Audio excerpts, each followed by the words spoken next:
জি24 ঘন্টায় আপনাদের সকলকে স্বাগত। আমি রুমেলা রয়েছি আপনাদের সঙ্গে।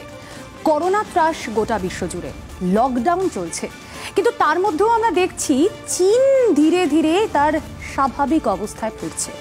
আর এখানেই উঠছে প্রশ্ন, যেখান থেকে এই ভাইরাসের আতুরঘর, তারাই স্বাভাবিক জনজীবনে ফিরছে কি করে? আদৌ মহামারী নাকি গ্র্যান্ড বিজনেস প্ল্যান? নেপথ্যে কি ষড়যন্ত্র? তাই আমরা আজ ফাঁস করব জি24 ঘন্টায়। আপনারা দেখুন করোনায় চীনা যোগ।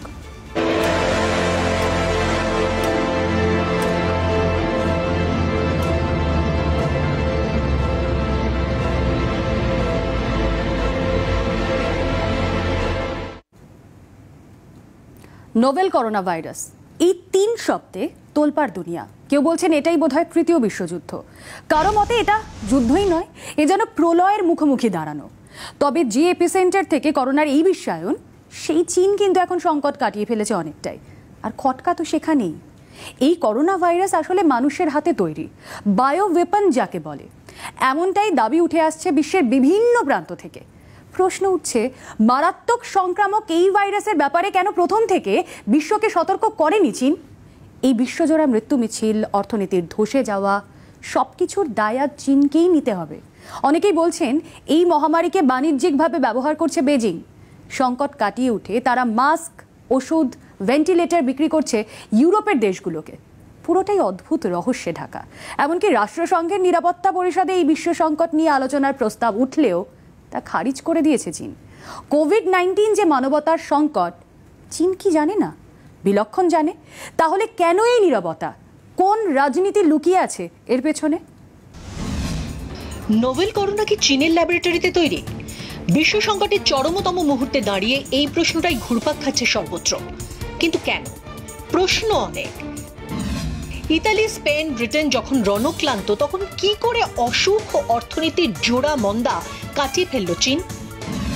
উল্টে চীনই এখন ইতালি, স্পেনে মোটা টাকায় চিকিৎসা সরঞ্জাম সাপ্লাই করছে।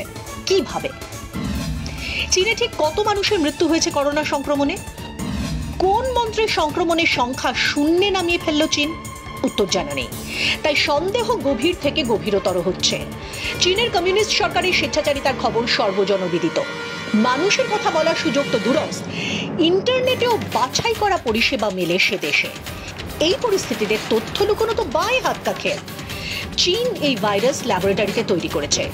এই অভিযোগ যারা তুলেছেন তারা বলছেন, আগে থেকে জানা থাকলেও ইচ্ছে করে তথ্য সামনে আনেনি সরকার। ইউহানে প্রথম কোভিড-19 সংক্রমণের খবর মেলে 2019 সালের ডিসেম্বরের দ্বিতীয় সপ্তাহে ইউহানের ডাক্তাররা সন্দেহজনক ভাইরাস নিয়ে মুখ খুলতে শুরু করেন। যে 8 জন ডাক্তার মুখ খুলেছিলেন তাদের সম্পূর্ণ বয়ান প্রকাশ করেনি চীন। 25 ডিসেম্বর থেকে হু হু করে বাড়তে শুরু করে আক্রান্তের সংখ্যা। লি ওয়েন লিয়াং নামে এক চিকিৎসক প্রকাশ্যে কোভিড-19 ভয়াবহতা নিয়ে সতর্ক করেন, উপসর্গের কথা সামনে আনেন। 31 ডিসেম্বর ইউহান স্বাস্থ্য দপ্তর ঘোষণা করে, নোভেল করোনা মানুষ থেকে মানুষে সংক্রমিত হয় না, বলা হয় একজন চিকিৎসা কর্মীও আক্রান্ত নন। 3রা জানুয়ারি চীন সরকার ডক্টর ওয়েন লিয়াং এর বিরুদ্ধে অপপ্রচার, গুজব ছড়ানোর অভিযোগে মামলা করে। পুলিশের কাছে ভুল স্বীকার করতে বাধ্য হন চিকিৎসক, তাকে দিয়ে মুচলেখা লিখিয়ে নেওয়া হয়। তারপরে ইউহানের সব নমুনা পরীক্ষা বন্ধ করে দেয় চীন সরকার, নষ্ট করে দেওয়া হয় স্টকে থাকা নমুনাও। পরের কিছুদিন আক্রান্তদের নিউমোনিয়ার মতো কিছু হয়েছে বলে সরকারি রেকর্ডে নথিভুক্ত করা হয়। 8 জানুয়ারি ফের বিবৃতি দিয়ে চীন সরকার জানায়, মানুষ থেকে মানুষে সংক্রমণের কোনো প্রমাণ মেলেনি। 12 জানুয়ারি করোনায় আক্রান্ত হয়ে ডক্টর ওয়েন লিয়াং হাসপাতালে ভর্তি হন, পরে তার মৃত্যু হয়। যাবতীয় পরামর্শ উড়িয়ে জানুয়ারিতে প্রশাসনের তরফে 40,000 পরিবারকে শহরে খাবার আদান প্রদানের অনুমতি দেয় ইউহান সরকার।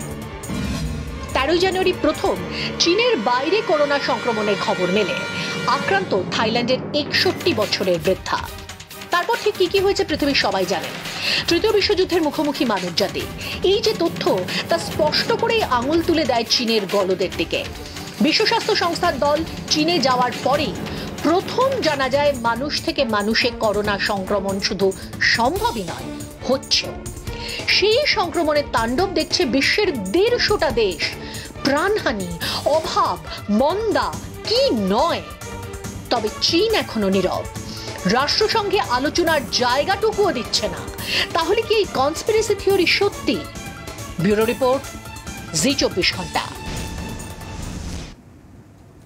আর চীনকে কাঠগড়ায় তুলে ইতিমধ্যে কোটি কোটি টাকার মামলা হয়েছে।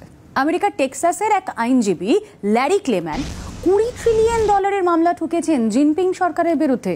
ডাক্তারদের একাংশ আবার বলছেন, এই নোভেল করোনা ভাইরাসের যে চারিত্রিক গঠন তাতে জেনেটিক ইঞ্জিনিয়ারিং হয়ে থাকলেও থাকতে পারে ষড়যন্ত্র তত্ত্ব, নাকি এটাই সত্যি? অনেকেই বলছেন অঙ্কের ফর্মুলায় যুক্তি সাজালে চীনের স্ট্র্যাটেজিক বায়োওয়ার ছাড়া আর করোনা কাণ্ডে কিছুই ধোপে টেকে না। একটি সূত্র বলছে, কানাডার ন্যাশনাল মাইক্রোবায়োলজি ল্যাবে কর্মরত একদল চীনা গবেষকের বিরুদ্ধে চরবৃত্তির অভিযোগ তোলা হয়। কেড়ে নেওয়া হয় তাদের অ্যাক্সেস কার্ড। কানাডার মাইক্রোবায়োলজি ল্যাব বিখ্যাত বিভিন্ন প্যাথোজেন বা মারণ ভাইরাস নিয়ে কাজের জন্য। সূত্র বলছে, এই গবেষকরা নিয়ম ভেঙে চীন সহ কয়েকটি দেশের বায়ো ওয়েপন প্রোগ্রামের কথা প্রকাশ করতে শুরু করেছিলেন। ডক্টর ফ্রান্সিস বয়েল, মার্কিন মানবাধিকার আইনজীবী এবং বায়ো ওয়েপন আইন প্রণেতা, মনে করেন জেনেটিক ইঞ্জিনিয়ারিং এ তৈরি করোনা ভাইরাস আদতে একটি মারণাস্ত্র। যে ইউহান থেকে করোনা সংক্রমণের শুরু, সেই ইউহানেই রয়েছে চীনের একমাত্র লেভেল 4 মর্যাদার ভাইরোলজি ল্যাবরেটরি। মার্কিন সেনেটর টম কটন আমেরিকার একটি শোয়ে দাবি করেন, তথ্যসূত্র ধরে বোঝা যাচ্ছে যে কোভিড-19 আসলে ল্যাবে তৈরি একটি ভাইরাস। তবে এগুলো সবই স্রেফ থিওরি। চীন সত্যি বায়ো ইঞ্জিনিয়ারিং করেছে কিনা তথ্য প্রমাণ এখনো নেই, প্রশ্ন উঠছে শুধু। আশা করা যায় উত্তরও মিলবে খুব তাড়াতাড়ি। ব্যুরো রিপোর্ট, জি24 ঘন্টা। আর এই মুহূর্তে করোনা কাটিয়ে চীনের শিল্পমহল সচল রয়েছে। বর্ডার বন্ধ করে কলকারখানা এ মাসেই চালু করেছে চীন। শিল্প সংস্থাগুলোকে করোনা চিকিৎসার সরঞ্জাম তৈরির জন্য জোর দেওয়া হচ্ছে, যার দরকারে বিদেশে রপ্তানি করা হবে। গ্লাভস, মাস্ক, ভেন্টিলেটর সবই তৈরি করছে তারা। সোজা করে বললে যা দাঁড়ায় তা হলো, প্রথমে গোটা বিশ্বকে আইসিইউতে ঠেলে দিয়ে এবার চিকিৎসা সামগ্রী বানানো হচ্ছে। বলাই বাহুল্য, এই মহামারী থেকে বিপুল বিদেশি মুদ্রা লাভ করছে বেজিং। ভাবতে পারেন, এই মুহূর্তে চীনে কিন্তু জনজীবন একদম স্বাভাবিক। রেস্তোরাঁ, ট্যুরিস্ট স্পট, এমনকি দ্য গ্রেট ওয়াল অফ চায়নাও দেশি পর্যটকদের জন্য খোলা, কিন্তু বিদেশি ট্যুরিস্টদের সেখানে ঢুকতে দেওয়া হচ্ছে না। মোদ্দা কথায়, ক্রাইসিস কাটিয়ে উঠে পড়েছে চীন। আর এবার বিশ্বের ক্রাইসিস সামলাতে বাণিজ্যের পালে হাওয়া টানছে বেজিং। তথ্য বলছে, এই মুহূর্তে অন্তত 9000 চীনা সংস্থা নতুন করে মাস্ক বানাতে শুরু করেছে, কারণ এই সময় বিশ্বে মাস্কের ব্যবসায় সবচেয়ে লাভজনক। আরও চমকে যাবেন পরের খবরটা শুনলে। এই সংস্থাগুলো গত 2 মাস আগে থেকে মাস্কের ব্যবসা শুরু করেছে। আরেকটি রিপোর্ট বলছে, এই মুহূর্তে চীনে 16,60,00,000 মাস্ক তৈরি হচ্ছে। তার জন্য অন্যতম ডন পলিমার। চীনের মোট মাস্ক প্রোডাকশনের 40% এই সংস্থার হাতে। করোনা মহামারীর পর থেকে লাফিয়ে লাফিয়ে বাড়ছে এই সংস্থার শেয়ার দর। গত 2 মাসে 417% বেড়েছে ডন পলিমারের শেয়ার মূল্য। অংশীদারিত্বের নিরিখে এই সংস্থার হাতে এখন রয়েছে $190 কোটি, মানে প্রায় 14,000 কোটি টাকা। কে জানে, এটাই হয়তো কৌশল। আর চীন যেই মহামারীকে বাণিজ্যিক স্বার্থে ব্যবহার করছে তার ইঙ্গিত মিলেছে আরও একটি তথ্যে। স্পেকটেটর ম্যাগাজিনের একটি সূত্র বলছে, চীনে যখন করোনা সংক্রমণ চরমে পৌঁছয় তখন বন্ধু রাষ্ট্র হিসেবে ইতালি বেশ কিছু পার্সোনাল প্রোটেক্টিভ ইকুইপমেন্ট বা পিপিই চীনে পাঠায় একেবারে বিনামূল্যে। কিন্তু এখন যখন ইতালির অবস্থা ভয়াবহ আমরা দেখতেই পাচ্ছি, মৃত্যু মিছিল চলছে সেখানে, তখন সেই পিপিই ইতালিকে দিতে সম্মত হয়েছে বেজিং। তবে বিনামূল্যে কিন্তু একেবারে নয়, চড়া দামে। এমনও সম্ভব? শুধু আমি বা আপনি নয়, এই প্রশ্নটা আসছে বিশ্বের প্রত্যেক প্রান্ত থেকে, আর তাতেই জোরদার হচ্ছে খটকাটা। ব্যবসা বাণিজ্য তো চলছে, লোকজন বাইরে বেরোচ্ছে, চীনে প্রায় সব স্বাভাবিক হয়ে গেছে। আরও একটা বিতর্কিত সিদ্ধান্ত নিয়েছে বেজিং, কি জানেন? যা শুনে দেখে স্তম্ভিত গোটা বিশ্ব। যে মাংসের বাজার থেকে নোভেল করোনার সূত্রপাত, সেই বাজারের দরজা খুলে দিয়েছে জিনপিংয়ের সরকার। কেউ বলছেন জেনে শুনে প্রথম থেকে করোনা তথ্য ধামাচাপা দিয়েছে চীন। কারো মুখে বেজিং এর বিরুদ্ধে কাঁড়ি কাঁড়ি ষড়যন্ত্র তত্ত্ব। তবে গোটা বিশ্ব যখন প্রাণের ভয়ে থরহরিকম্প, তখন দেশে ওয়েট মার্কেট বা মাংসের বাজার ফের খুলে দিল চীন সরকার। ইউহানের এই মাংসের বাজার থেকেই নভেল করোনা ভাইরাস সংক্রমণের সূত্রপাত বলেই মনে করা হয়। সংকট কাটতে না কাটতেই কি ভেবে এমন সিদ্ধান্ত নিল বেজিং, তাজ্জব তামাম দুনিয়া। ইউহানে প্রথম কোভিড-19 সংক্রমিতদের মধ্যে 5 জন এই ওয়েট মার্কেটের কর্মী ছিলেন। বিজ্ঞানীদের একাংশের দাবি, এই বাজারে বাদুড় থেকেই একে একে অন্য প্রাণী এবং মানুষের শরীরে নোভেল করোনা সংক্রমণের শুরু। বিশ্ব স্বাস্থ্য সংস্থার বিবৃতিতে দাবি করা হয়, হুনান প্রদেশের সি ফুড মার্কেট থেকে করোনা সংক্রমণ শুরু। বাদুড় একাধিক রকমের করোনা ভাইরাসের বাহক, সেখান থেকেই মিউটেশন হয়ে এই মারণ ভাইরাসের জন্ম বলেও দাবি বিজ্ঞানীদের। শুধু করোনা প্যান্ডেমিক নয়, অনেকেরই দাবি 2002 সালে সার্স মহামারীর কারণও ছিল চীনের এই ওয়েট মার্কেট। দেশে করোনা সংক্রমণের চূড়ান্ত পর্যায়ে 24শে ফেব্রুয়ারি চাইনিজ পিপলস কংগ্রেস ভোটাভুটি করে দেশের সব ওয়েট মার্কেটে তালা ঝুলানোর পক্ষে সওয়াল করে। তবে গত কয়েক সপ্তাহে চীনে করোনা সংক্রমণ চোখে পড়ার মতো কমে গিয়েছে। তারপরেই ফের খুলেছে বাজার। এই তথ্য দিয়েছে মার্কিন সংবাদ মাধ্যম ডেইলি মেল। ওয়াশিংটন এক্সামিনারের দাবি, চীন মনে করছে তারা সম্পূর্ণ সংকটমুক্ত, তাই ছন্দে ফেরার চেষ্টা। চীনের এই বিতর্কিত সিদ্ধান্তে ফুঁসছে গোটা পৃথিবী। সরাসরি প্রশ্ন উঠেছে বিশ্ব স্বাস্থ্য সংস্থার ভূমিকা নিয়ে। কেউ বলছেন নোভেল করোনা ভাইরাস আসলে ল্যাবে তৈরি বায়ো ওয়েপেন, সেই জন্যই ওয়েট মার্কেট খুলতে দ্বিধা করেনি জিনপিং সরকার। তরজা তুঙ্গে। ব্যুরো রিপোর্ট, জি 24 ঘন্টা। আর এই পরিস্থিতিতে সন্দেহের বাইরে রাখা যাচ্ছে না বিশ্ব স্বাস্থ্য সংস্থাকেও। পক্ষপাতের অভিযোগ উঠছে হুয়ের বিরুদ্ধেও। জাপানের উপপ্রধানমন্ত্রী তারো আসোর কটাক্ষ, বিশ্ব স্বাস্থ্য সংস্থার নাম পাল্টে চীনা স্বাস্থ্য সংস্থা রাখা হোক। বেজিং এর রাইট হ্যান্ড ম্যান হয়ে কাজ করছেন হুয়ের ডিজি টেড্রোস ঘেব্রেসাস। অভিযোগ উঠে আসছে বিভিন্ন দেশ থেকে। করোনা সংক্রমণ নিয়ে প্রথম থেকেই বিভ্রান্ত করেছে চীন। তথ্য লুকিয়েছে, ডাক্তারদের কণ্ঠরোধ করেছে, প্রকাশিত সংখ্যায় বিস্তর গরমিল। এমনকি মানুষ থেকে মানুষের সংক্রমণের কথাও বলেছে অনেক পরে। কিন্তু এত কিছু সত্ত্বেও চীনের প্রশংসায় পঞ্চমুখ বিশ্ব স্বাস্থ্য সংস্থা। হুয়ের ডিরেক্টর জেনারেল টেড্রোস ঘেব্রেসাস চীনের স্বচ্ছতা এবং রোগ নিয়ন্ত্রণের জন্য বেজিংকে ধন্যবাদও জানিয়েছেন। রাষ্ট্রসংঘের প্রতিনিধি টেড্রোসের তো নিরপেক্ষ থাকার কথা, কিন্তু পদে পদে দেখা গিয়েছে তিনি চীনের হয়েই কথা বলছেন। অভিযোগ, এর কারণ রাজনীতির মারপ্যাঁচ। 2017 সালে চীনের সুপারিশে WHOর শীর্ষ পদে বসেন প্রথম আফ্রিকান ডিরেক্টর জেনারেল টেড্রোস ঘেব্রেসাস। বিশ্ব স্বাস্থ্য সংস্থার 72 বছরের ইতিহাসে তিনিই প্রথম ডিরেক্টর যিনি চিকিৎসক নন। ইথিওপিয়ার প্রাক্তন স্বাস্থ্যমন্ত্রী টেড্রোস কমিউনিটি হেলথ কেয়ার ও সংক্রামক ব্যাধি সংক্রান্ত বিষয়ে ব্রিটিশ বিশ্ববিদ্যালয় থেকে ডক্টরেট। টেড্রোসের জমানায় চীন সরকার এবং চীনের কমিউনিস্ট পার্টি দুপথেই হুয়ের ভাড়ারে অনুদান আসতে শুরু করে। এতদিন হুয়ের প্রতিনিধিদের দেশে ঢুকে কাজ করার অনুমতি দিত না চীন, তবে টেড্রোসের জমানায় সেই নিষেধাজ্ঞাও উঠেছে। জানুয়ারিতে করোনা তদারকিতে টেড্রোস নিজে তাঁর দল নিয়ে চীনে যান, প্রেসিডেন্ট জিনপিং এর সঙ্গে দেখাও করেন। ততদিন চীনের দেওয়া অর্ধ তথ্যের উপরে ভিত্তি করেই কাজ করেছে হু। 22শে জানুয়ারির বৈঠকে করোনাকে হেলথ ইমার্জেন্সি ঘোষণা করতে অস্বীকার করে বিশ্ব স্বাস্থ্য সংস্থা। জানুয়ারি শেষে চীনকে করোনা হটস্পট চিহ্নিত করে চীন থেকে আমেরিকায় আসার পথ বন্ধ করেন ট্রাম্প।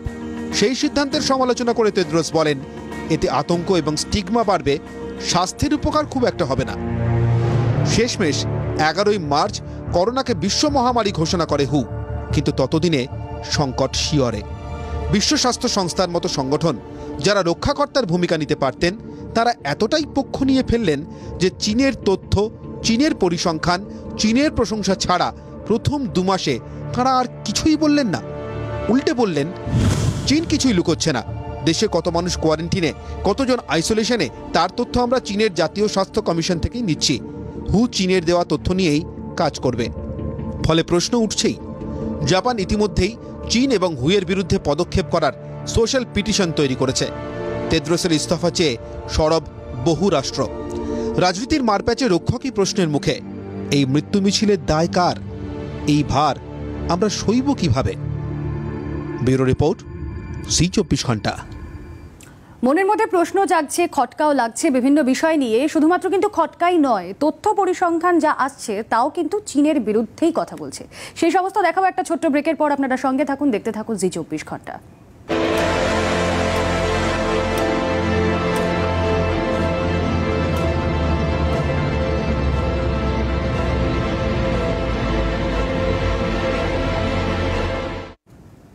কিছুক্ষণ আগেই আপনাদের বলছিলাম, শুধু খটকা নয়, তথ্য পরিসংখ্যানও চীনের বিরুদ্ধেই কথা বলছে। কিছু একটা গোলমাল যে সত্যিই আছে তা বুঝতে অসুবিধা হচ্ছে না। আর এখানেই আরও একটা তত্ত্ব জোরদার হচ্ছে। সালটা 1999।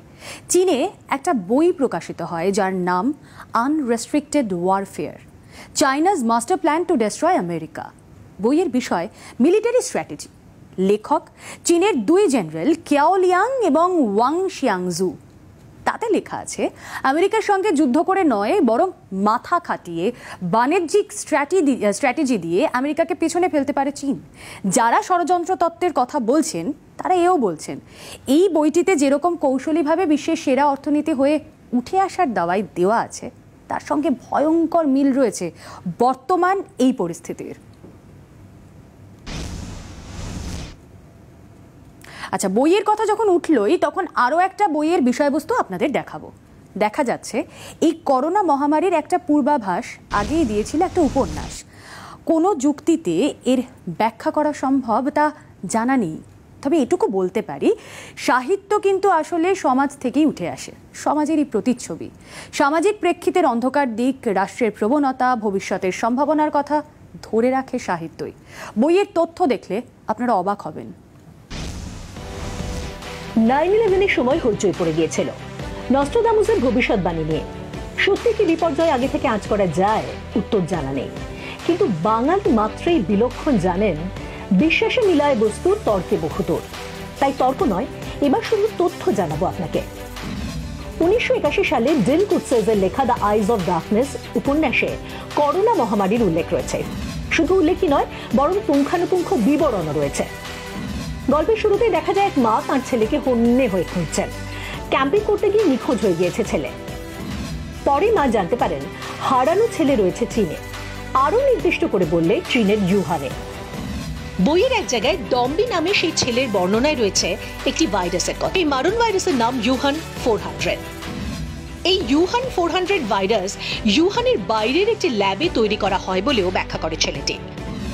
ভাইরাসের নাম কেন ইউহান 400? ছেলেটি বলে, রিসার্চ সেন্টারে বানানো মাইক্রো অর্গানিজমের এটি 400তম, তাই এই নাম। মানুষে মানুষের সংক্রমণ থেকে মহামারী, গল্প উপন্যাসে উল্লেখিত সব। এই রহস্যময় উপন্যাসের কথা সামনে আসার পর আরো জোরদার হয়েছে কনস্পিরেসি থিওরি। কিন্তু এটা কিভাবে সম্ভব? তোলপাড় সোশ্যাল মিডিয়া, কিন্তু ওই যে বললাম, তর্কে বহুদূর। ব্যুরো রিপোর্ট, জি 24 ঘন্টা।